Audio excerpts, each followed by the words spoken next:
Hello, everybody, and welcome to our Making Meaning show. My name is Kristen Burke. I'm your host, and I'm also the recruiting manager for language services.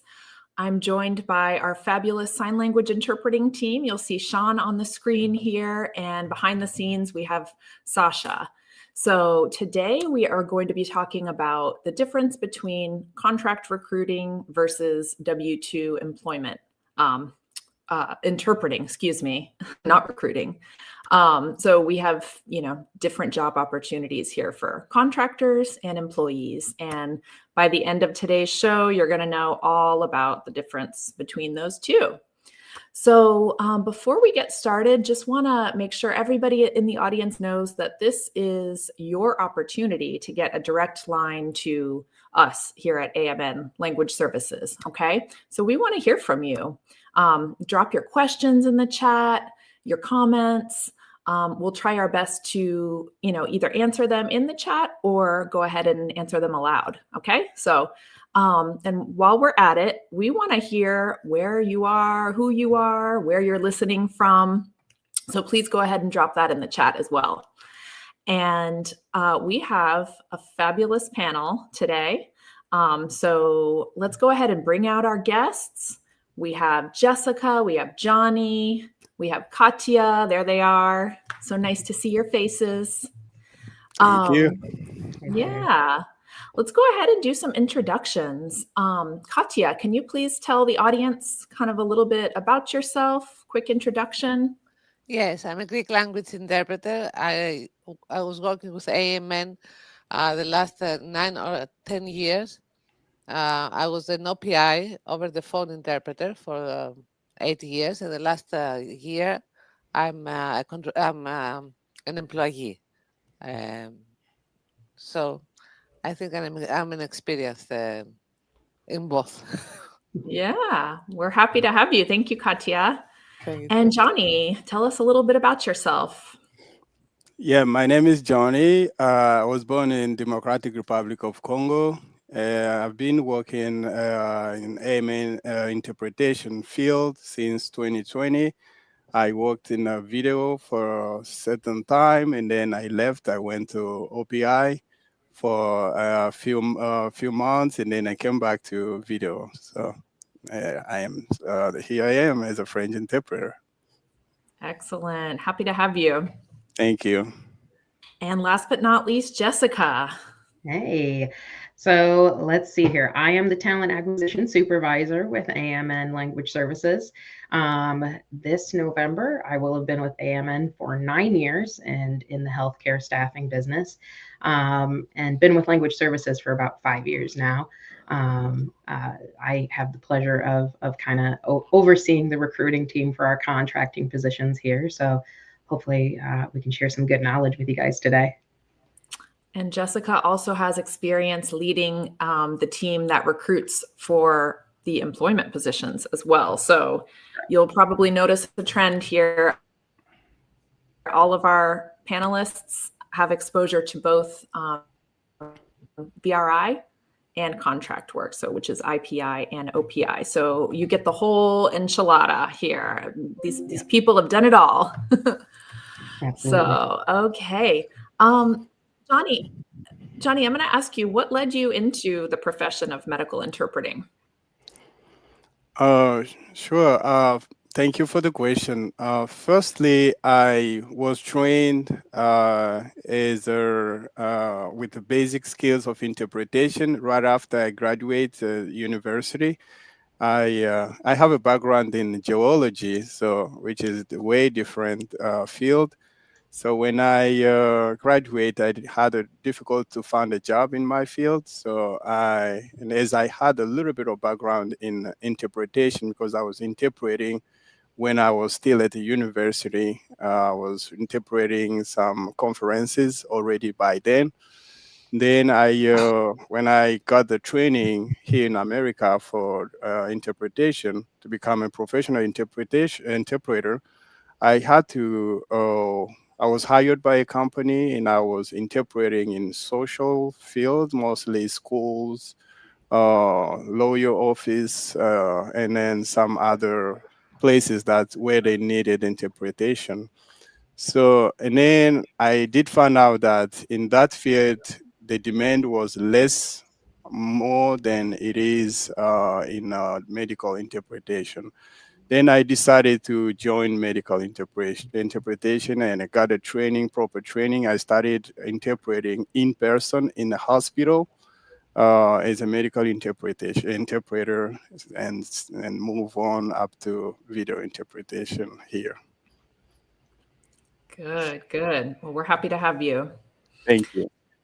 And Katya, what led you into the profession of interpretation? My background I was a lawyer in Greece. I had a degree. Yes, I was practicing law for 20 years.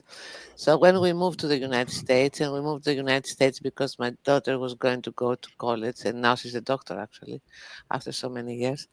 It was difficult for me to practice law here, to be a lawyer here. So but I was really good in Greek language, and I thought that this would. First, I was teaching Greek, and then I found how to say, I found this job. I tried. I said, let's give it a try. I loved it. I just loved it. I got certified, and that was the smartest thing I think I did. And like my colleague said, medical field needs a lot of interpreters. So I was specialized in medical interpretation. Good, thank you. You're welcome. And then, so Jessica, tell us about kind of what led you into your career path of talent acquisition for interpreters. Yeah, I mean, you know me, Kristen, I am a people person to the core. Like I mentioned earlier, started out in the travel nursing world. And gosh, I guess it was right around the pandemic. It used to be called Stratus Video, right? Came into the fold with AMN, and I don't know what it was. There was just kind of a call to me, to kind of go over to that side of things. And gosh, just so glad I did. I love the mission, of what we do, connecting interpreters to patients and just really positively affecting patient outcomes. So, yeah.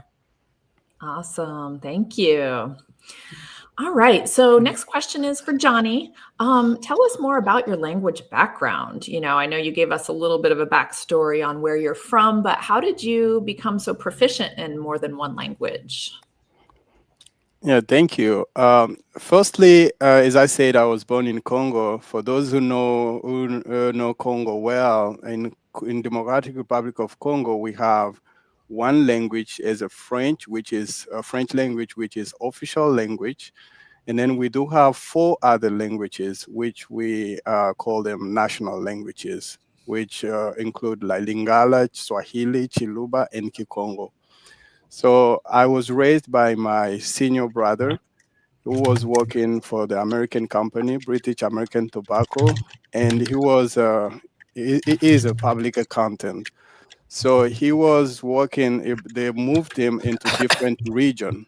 While still young, I had to attend school in 3 different regions among those 4 group of languages. So I was firstly in Chiluba speaking region. I went to school there, and then later they moved them into Swahili speaking region, and then I attended school there still in elementary level. And then later we went to Lingala speaking region, so which is in the capital. And there too, that's where I graduated my elementary school and attended my high school. I started studying high school over there. So that's made me still young to get 3 languages beside French, which I was getting since my birth. So that's how I became polyglot still under 10 years of age. And then move on, I found myself that I was pretty good in languages. I always wanted to speak language efficiently and professionally. I wanted to imitate my uncle, who is a journalist. I always admire him whenever he's presenting a journal, whenever he's on TV. I always admire him, wanted to be like him. So that's one of the mentor that I had growing up in my childhood. So that's and then when later I encountered English and then Russian. So always is a language polyglot already. I always have such a nature of understanding language and studying language deeply so that I can be in the level of interpreting, so in the level of teaching that language to others. So that's what led me into getting multiple languages. Wow, I'm in awe. Okay, did I count 6 languages, or I Exactly. was trying to 6 languages? Wow, Yes. that's amazing. Thank you. You are amazing. Thank you. And then, Katya, tell us about kind of how you became proficient in, more than one language. Of course, I was born in Greece. I went to school in Greece. This is my native language. But in Greece, we learn a lot of languages. This is a part of our education. So as a child, I was going to a secondary school that was a French school. It was a French academy that was actually it was run by the first French government. So I had a Sorbonne degree from there. And at the same time, I was attending after school English lessons. And later, so I learned English. And English, it's the first language for everybody in Greece now. And later I went to Goethe Institute and I learned German. But mostly my main language, of course, is Greek, and then it is French and English. Wow. So for you, 4 languages. Yes, but German not so good anymore. Wow. I do not practice them. I'm still impressed. Okay. All right. And we have a few folks in the audience. I just want to say hello to Carolina from Saratoga, Pennsylvania. We have B from South Florida. We have Sharia from Utah and Janifa from the Bronx. Thank you all for tuning in. All right. So this next question is for Jessica. Well, maybe you speak other languages, maybe you don't. But if you could speak, I already know you don't. Okay. Yeah. I speak English on a good day, honestly. Yeah. If you could be fluent in another language. Yeah, I tried to learn French, and I did actually learn French in high school and college. But let's be real, this Midwest accent doesn't do anything great for the French language. But ultimately, and like I've told you before, KB, to throw you a curveball, if I could learn it, I would love to learn Luxembourgish, because that's actually where my family's from, and it's definitely my dream to get over there one day. So it's sort of a German language, so I've tried to brush up on my German, but that's the goal someday, to learn that. That's ambitious. Yeah. And I apologize to poor Sean for having to interpret that word, Luxembourgish. Yeah, I should have thought that through before throwing Luxembourgish out. Yeah. Okay, good deal. Thank you. So let's talk a little bit about how you kind of prepared, to come into these roles that you all have here with AMN. So Johnny, what was the process like for you to come on board as a contractor with AMN? Sure. As I said previously, that I was already interpreting in the medical field in person in the hospital. So I started looking for another job because I didn't have much hours in the hospital. So that's how I encountered looking online. I found out Stratus Video back then in 2020. It was still Stratus Video. At the time I knew only 2 companies, Language Line and Stratus Video. So I decided to join Status Video based on some comments that I saw actually on in their website, like a lot of good comment, good view. At that time, I found out that, okay, this is the right place, so let me apply here. So that's how I applied, and then worked for about a year in a video. And then I got a job as a geologist, as I have a background in geology. So I got a job in a geology field, and then I had to leave. So, but as I have this passion of helping, of interpreting, so I didn't want to leave and cut off my route with interpreting. So I asked the manager that I had back during that time. I asked him if I can go into OPI department, and he told me that, yeah, that's a good thing. That's a good idea. Let me connect you. So he connected me with the director, whoever was in charge by that time, the OPI department. And then I got the training, necessary training, mostly the app. And then, yeah, and then from there, I started working at OPI, and mostly I was working a lot of hours in the weekend. Yeah. Good. Great. Was it a pretty easy like interview process and onboarding process? Do you remember, Johnny? Yes, coming out from video, I already had like a login. I had my ID number, so it was easy for them to get my profile transfer into OPI. It wasn't that difficult because they had already my profile opened, so it wasn't difficult. Yeah. Good. And for anybody in the audience, I just, want to take a quick moment to say that, we have some requirements that are different. We'll certainly talk about that later, but we do require that anyone coming onto us has a training. So we want to be sure any contractor is, well-trained. So we like to see like a 40-hour training and also a language assessment if there is one available in the language that you speak. So thank you, Johnny. You're welcome. Katya, you mentioned that you got a certification. Tell me a little bit about kind of the training that you went through that prepared you for your work as an interpreter. I had the 40 hours training, and then I got the test from the Certificate Commission of Healthcare Interpreters. And I became a certificate because in Greek language at that time, there was not a specific certification.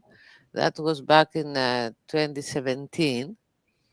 And in 2023, the committee provided a new certification, the performance in a specific language. It is CCHI, performance in Greek. So I said, yes, I have to move on now. And I got the test. It's a different test, and I was certified also. But of course, in order to keep your certification, you have to have training every 2 years. And of course, because I like it, I watched several videos. You have to always to study. Actually, you have to study because you have to study the vocabulary. You have to study, even if you are not a doctor, you have to have an idea about some specific medical problems. That was my, and also I'm an evaluator at the same time. I'm an evaluator of Greek language, so I know roughly what they need, the companies. Mm-hmm. Good, thank you. Yeah, it's so valuable that CCHI or the core CCHI is just such a valuable certificate. So yeah, that's great. Jessica, tell the audience a little bit about some of the contractor opportunities available for interpreters. Yeah, so that covers a lot, right? Because like you talked about earlier, we've got in-person opportunities in some different states. We're still really bringing back that in-person side of our business, since COVID. And then of course we've got our over the phone, which is probably where we have most of our opportunities, right? Because our over the phone team covers well over 200 languages. I think we're verging on about 250.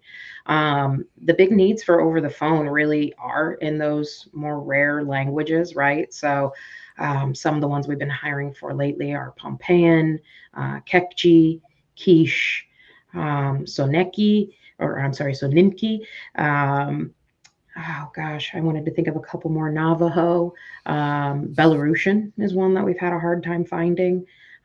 So if you or any of your friends out there, have multiple languages, some of those rarer ones, definitely send them our way. For in person, the big struggle right now is ASL. ASL everywhere. There is just a massive shortage of ASL interpreters out there. So, big ones for us are Texas, Austin area. We're looking in Nashville, in Southern North Carolina. Gosh, just anywhere and everywhere that we have in person right now. Massachusetts as well. We definitely could use some good ASL folks. So yeah. So what I'm hearing is lots of opportunities. Lots of If opportunities. you're listening, apply or tell a Yes. friend to apply because we've got you covered. Absolutely. Just got a couple more folks. We have a great audience, people from all over, all four corners of the US here. Beatrice from Miami, Isabel from Orlando, Harley from New Mexico, Okay. Luis from Mexico, Chihuahua, and then Mr. A from Texas. Mr. A, do you like to do in-person interpreting? 'Cause we are Exactly. Okay. So let's talk a little bit about the advantages of each role. And, Johnny, I'm going to ask you a little bit about the language assessment you went through. Do you remember going through that process? And can you tell us a little bit about that? Sure. The language assessment at AMN is a little bit different than what I got actually before in my previous role. Here at AMN, we have a very robust language assessment, which include a broad view of human body health. So a lot of things to study, a lot of information to get you equipped to know to the role of interpreting. Because as you know, we're dealing with human life, and every day we're in a session. It's very sensitive information for the people we're helping. So it's very necessary that we are equipped with those information so that we don't make any mistake. And of course, we human being, we can make a mistake, but we are trained in a way that if mistake happen, we straight correct so that it doesn't impact human life. So at AMN, I would like to thank you guys for this training material that you guys have for us, which is equipping us every day with this important information for the role of interpreting. Yes, yeah. And you touched on something that I just want to expand on a little bit more, which is the assessment process. It may be a little bit more intense than some of our competitors, right? But we pride ourselves on our quality here. That's basically our number one attribute at AMN is the quality of our interpretation. We're very proud of it. And I think it speaks for itself to say that we do require proof of language proficiency. If we're putting our interpreters in this extremely valuable role, patient-centric role, we want to be sure that they're going to do a good job. So thank you for that. You're welcome. All right. And Katya, tell us a little bit about what it's like to be kind of your own boss as a contractor, and how does that fit in with your lifestyle? You're a freelancer, so you have a lot of flexibility, meaning that you can start working at 4 a.m. and you can stop working at 12 midnight. You can make your breaks. You can do other things if you have scheduled. So there's a lot of flexibility. This is the most important, being a contractor, I think. Yeah, definitely. And it's nice. I think it's nice that we have typically options for both, whatever suits your needs. So Jessica, tell us a little bit about the differences in requirements for employee roles versus contractor roles. Yeah. So they actually kind of mirror each other, I would say, the requirements for both. But with our contractors, since you are going to come in with so much autonomy and so much flexibility to come and go as you want, and who knows, maybe there's a month where you might only work for like an hour, right? And another month where you work for 50 hours. All that to say, we want you to come with your own certifications, training, that kind of thing. So basically, you can come in. You already know, you already have some experience with medical interpreting, and you're going to hop on the phone lines and be able to, with confidence, handle some of these high acuity calls. And as Johnny mentioned earlier, we deal with a lot of calls of life and death, right?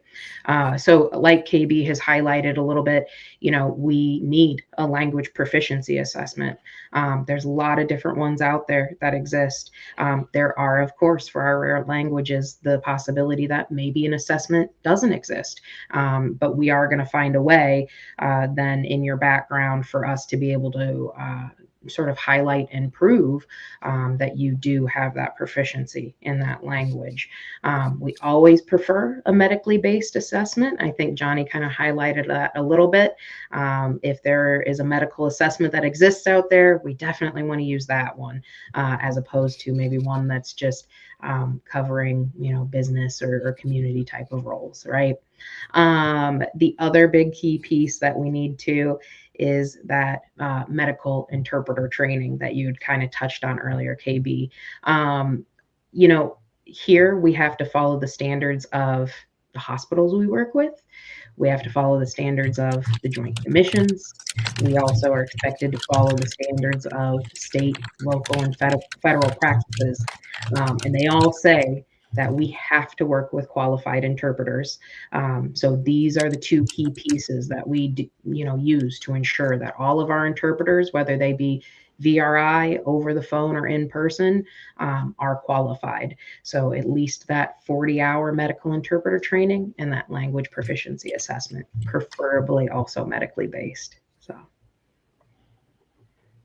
Yes. Yeah. Thank you. Excellent. All right. So, Johnny, next question is for you. Thinking back to when you worked as a contractor, what was your day-to-day like? Working as a contractor is very flexible. As mentioned previously, that I was focusing in the weekend because weekend we know that by the time we don't have a video department working, so all calls are coming to OPI. So it means that you get a lot of calls, maybe if every 10 minutes or 15 minutes or 20 minutes. So as Katya said, that you establish your own schedule. You can work whenever you want and wherever you want. It has to be just quiet. And then you do the job where you can get a call and understand, get a good voice from your phone. And then also making sure that you also being heard by the person listening. So that's one of the important things. So you make your own schedule, and then you prepare for your own taxes because you're a contractor. So you work by your own. So you get a 1099, which means like you have to be paying your taxes by yourself. So that's a little bit of what I can say. It's very flexible and very free from your side, that you know when to open, to put yourself in active mode, and then start waiting for the call. You don't have to miss that call because it can help save someone's life. That's great. Thank you so much. Yeah. And you touched on something important, which is to say that like the weekends are very busy for you. So for anyone who is interested in applying, or maybe you're going through the process already to be an OPI interpreter with us, certainly talk to your recruiter and make sure they explain when the high volume times will be, because they are different based on the language. But that's a very good point, because, typically Monday through Friday, daytime hours are not going to be as busy for our OPI interpreters. So, okay, great. So Katya, next question is for you. Of course, we have some in the audience who have probably never worked on video.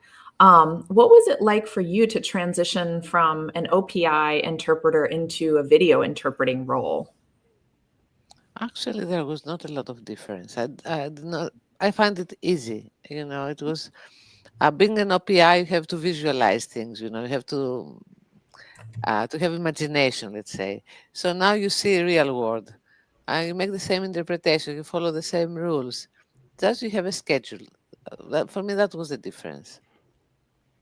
Yeah. Of course, you have always to be, well dressed. To have to be good looking, let's say, because they want to see a nice image.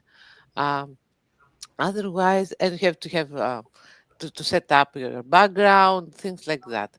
Otherwise, for me, it was the same. I think it was the same. Good. Glad to hear it was a smooth transition. Yeah, very smooth, very smooth. With AMN, it was extremely smooth. I don't know if it would be. All right, excellent. So Jessica, in your mind, what are the advantages of working as a contractor versus an employee for AMN? Yeah, I mean, I think there's pros and cons to both sides, right? Or advantages and disadvantages. Obviously with contracting, like we've kind of highlighted a couple times, it's the key thing is flexibility, right? Come and go as you please, work as much or as little as you want. The trade-off being that we don't always know when the calls are going to come in, right? Even if you do talk to a recruiter and they say, hey, this line's going to be heavier on the weekends, you still don't know how many calls, exactly you're going to get that weekend. Some weeks are busier than others, things like that.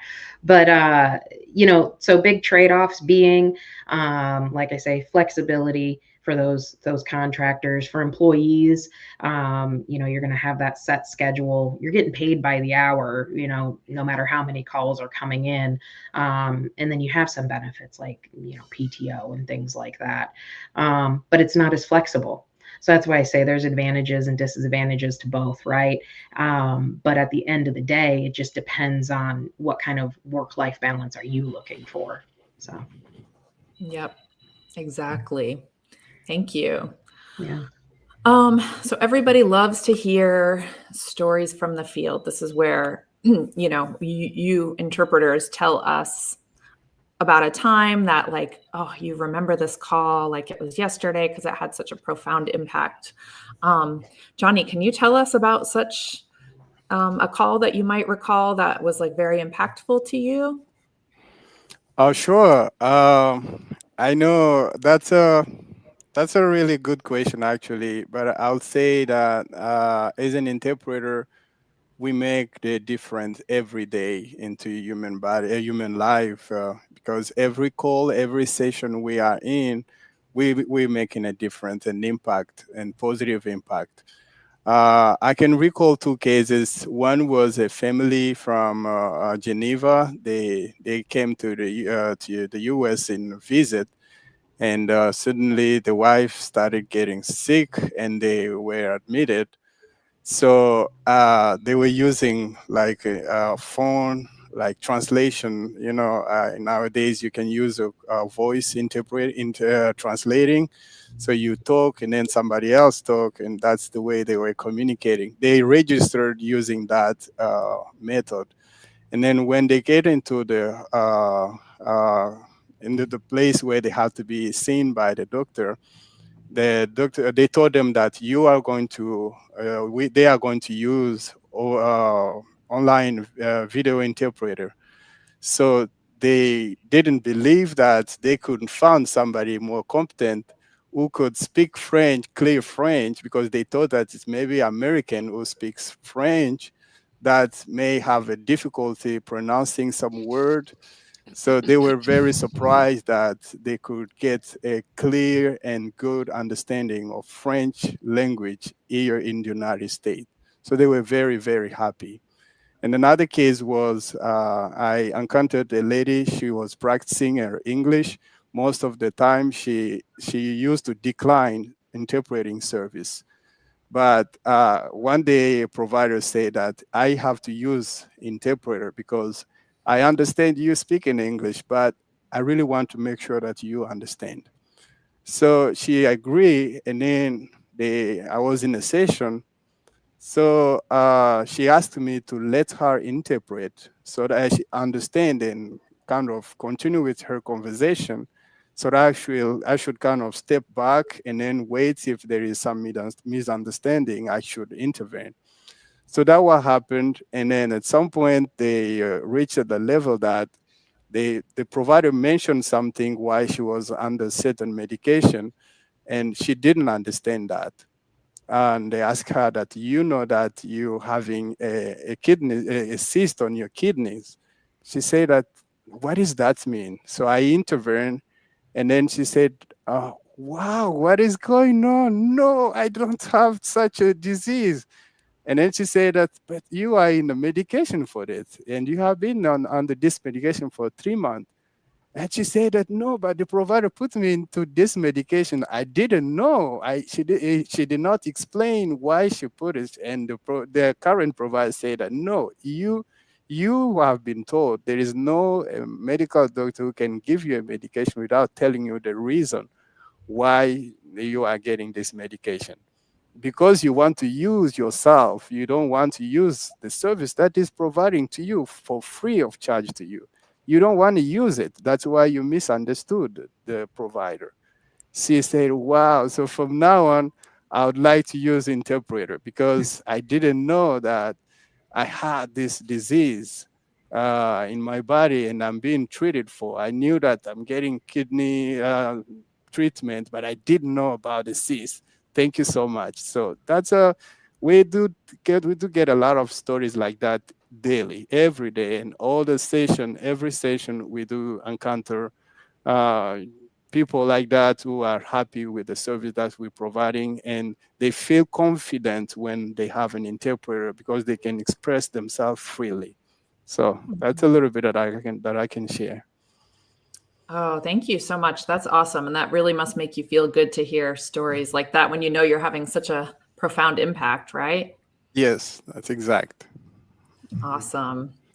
Katya, next question is for you. So is there a time that stands out in your head when you're like, oh, I just feel like I'm working in the right place? Oh, yes. There was an older lady. She was 95 years old. She had nobody was alive from her family. And she needed an interpreter. It was a medical, of course. And I remember that at the end, she told me, it is God who's sending you today to help me. I still remember that, the way she told it. And I want to say a funny thing also, it was a fun interpretation. So it was OPI over the phone, and you have to speak in first person. And the provider was saying, I'm going to listen to your heart, your lungs. So I was explaining, I'm going to listen to your heart and your lungs and in first person. So the patient then, he was thinking and said, okay, but how can you do that over the phone? So he had the impression that I was the doctor and I was going to examine over the phone. And the last, I will be very brief.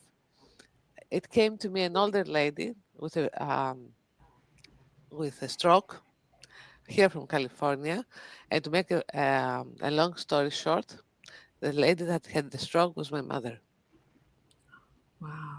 Yeah. This is the fun thing in life, because my sister was calling me, but because I saw the calls, but I said, okay, I will call her later. And she was calling me to tell me that they had just transferred mom with a stroke. So as I was interpreting, and at some point they said the name, and I asked the date of birth, and I said, this is my mother. Wow. Yeah, you will not believe it, it happened. Wow. So you never know who's there.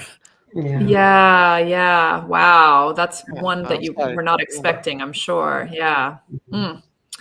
Well, thank you both for your stories. Just wonderful, the impact that you have. And Jessica, of course, you've spoken with a ton of interpreters over your career. Is there anything that kind of stands out to the person that gets the offer? Like, okay, this is the right person for AMN. There's a lot of different reasons. Somebody could just come across as a good fit, right? But the ones that are easiest for me to pinpoint are those that, clearly have that compassion, that strong desire to do this job, whether they've never, even if they haven't done it before, I guess I mean to say. But you can tell those who come in there who are just looking, for a job, and they're bilingual, and so this is where they want to go. There's a difference between those and those who really have that passion to come in and use their language skills to help our patients who are in need. And those are the ones who are the quick yes for me, for sure. Yeah. And that's a very important distinction, because I think I've said this in every live show that we've done, but to be an interpreter is much more than just being a bilingual person, right? You're not a robot in the room simply transmitting information. You are really part of the care team. And to be an effective interpreter, you have to want to do it, because it gets hard. I mean, you're going to have days when, let's be honest, there's some stressful stuff going on in the hospital. So you do really have to want to help and to kind of, be there. So thank you. We did get one question. Somebody on LinkedIn is asking if there's any other opportunities aside from interpretation, and then are all positions remote? So I'll answer the first or the last one first. Over the phone interpreting and VRI are remote, and we have, of course, on-site, the in-person interpretation, as we call IPI.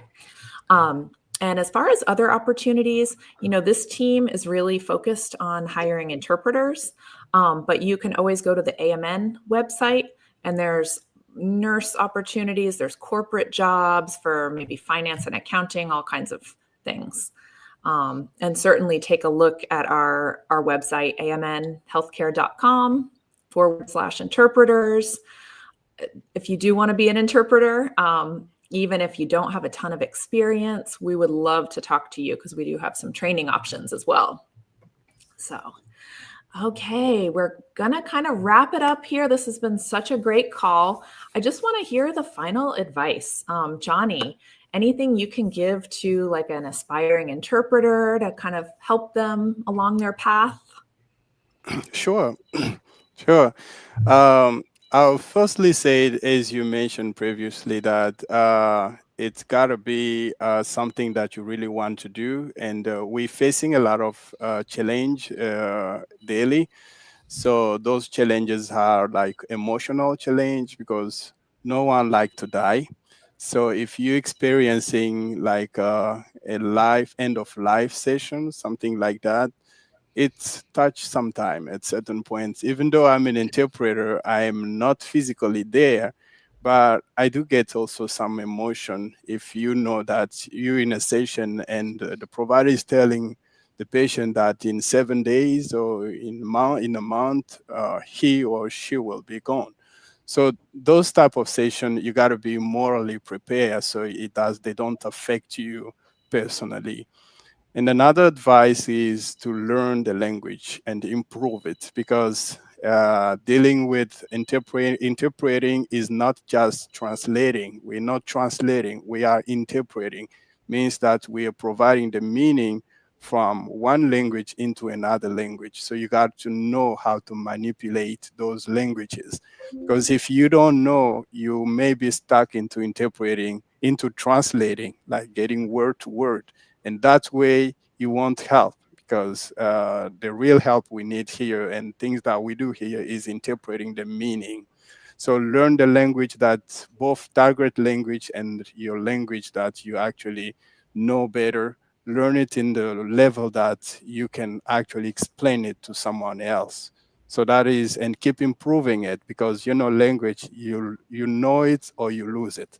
If you don't keep learning it, then you keep losing it all the time, daily to daily. So that's why you got to keep up with that language. So more practice, more grammar knowledge, and more video screening in those languages so that you get proficiency in those both languages that you are working for.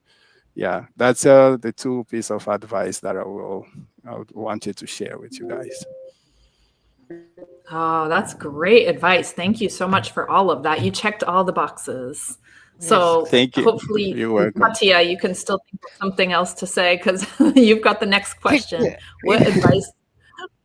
I know he covered it all. What advice would you tell like a would-be interpreter who's just getting into the field? Love your job. Get training all the time, and be kind with people. Smile, even if you are over the phone. I remember they said even when you speak over the phone, you have to smile. People can understand. I think they need someone there to feel comfortable. So you're helping people. Just to know that you're helping people. This is something that you're helping the patient. You're helping also the providers. You cover them. You cover the providers. So they both need you, and be thankful for that. It's a beautiful job. Thank you. It really is. Thank you so much. I want to answer one last question because I think it's an important one. Isabel applied on the website for Haitian Creole and French, and she may not have gotten a response, but this is a language that kind of comes and goes. Sometimes we're covered on it. Sometimes we do need applicants. So, if you haven't heard from a recruiter, please just stay tuned. Hopefully we will have some openings that come up soon for those languages, and then we can contact you. Jessica, last question of the day is for you. What is the advice that you would give to, somebody entering the interpreting field? Yeah. My two biggest things, be prepared. We've talked about the importance of, and Johnny really covered it too, you have to be at a pretty highly proficient level in your language, for this type of job. But almost just as important, be authentic. We really value those interpreters that are obviously skilled linguistically, but just as much we appreciate those interpreters who are passionate about this role, about patient care. I would say what we do here is probably not good for anybody just looking for a side gig, right? We do, like we said, deal with life and death. We take a lot of heavy calls, a lot of heavy cases. And so not only would it maybe potentially be bad for us taking on somebody who's not really in it authentically or passionately, but it'd probably be bad for you, a bad time for you, right? Because this can be a high burnout role just with all of the tough things and challenges that our interpreters deal with on a daily basis. So if you truly think this is something that you're passionate about doing, absolutely apply immediately. But just keep in mind, you're going to have to keep learning daily. Language is still evolving. Medicine changes all the time. So keep that in mind. All right. Well, thank you so much. That brings us to the end of our show. This was really amazing. Always so nice to hear from our panelists. So thank you all for taking the time to be with us. To our audience, we appreciate you so much. If you have more questions, more burning desires, don't worry, because we will be here at the same time, same place next month. Different theme, but you can still ask whatever question you want. So, and thank you to Sean and Sasha doing just an amazing job with all those crazy languages we threw at them. So you're all awesome. Have a great rest of the Wednesday, and we'll see you next month. Thank you. Thank you, Kristen.